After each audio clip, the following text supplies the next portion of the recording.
Aujourd'hui, il y a des moments difficiles, je vous dis la vérité. Votre seul compte en banque ne peut pas vous aider. Votre salaire ne peut pas vous aider. Il faut qu'à des moments, il y ait des provisions surnaturelles qui viennent pour combler le manque, qui viennent pour combler l'insuffisance. Parce que ce que tu possèdes naturellement ne peut pas t'aider. Ça ne peut pas t'aider, ce n'est pas suffisant. Mais pour bénéficier des provisions de Dieu, dans les périodes difficiles, dans les temps difficiles, vous avez besoin d'être engagé pour l'œuvre de Dieu. Quand on demande aux chrétiens de servir Dieu, les chrétiens pensent en général qu'on leur demande ça parce que l'homme de Dieu veut que ces personnes le servent. Il y a des bénédictions, il y a des interventions de Dieu qui ne viendront pas aussi longtemps que vous n'êtes pas serviteur ou servante de Dieu.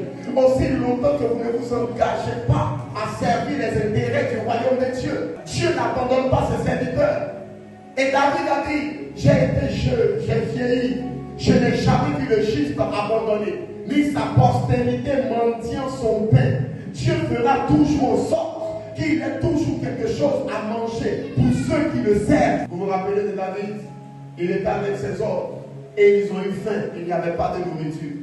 David est rentré dans le temple, là où la nourriture était destinée aux sacrificateurs. Lui, il n'était pas sacrificateur selon l'ordre d'Aaron, mais il était serviteur aussi de Dieu. Il rentre, il prend les pains de proposition que personne d'autre ne pouvait manger, à part les sacrificateurs. Et il mange, et il donne à ses hommes. Tout le monde mange, mais aucun malheur ne les arrive. Et Dieu ne se plaint pas. Parce que David, à cette époque, n'était pas d'abord roi, mais David était serviteur de Dieu. David servait les intérêts de Dieu.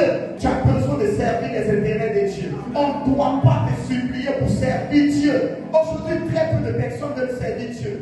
Tu demandes des gens à des gens, servez Dieu. On crie matin, midi, soir. Mais vous n'êtes pas prêt à servir Dieu. Mais vous voulez que Dieu puisse subvenir à vos besoins. Dieu ne subvient pas aux besoins de tout le monde. Dieu subvient aux besoins de ceux qui le servent.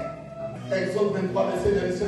Vous servirez l'Éternel votre Dieu. Il bénira votre pain et votre eau. Il éloignera la maladie du milieu d'entre vous. Il n'y aura aucune femme qui avorte. Mais vous ferez quoi? Vous servirez l'Éternel votre Dieu. Servir Dieu est la clé pour les provisions surnaturelles dans les temps difficiles.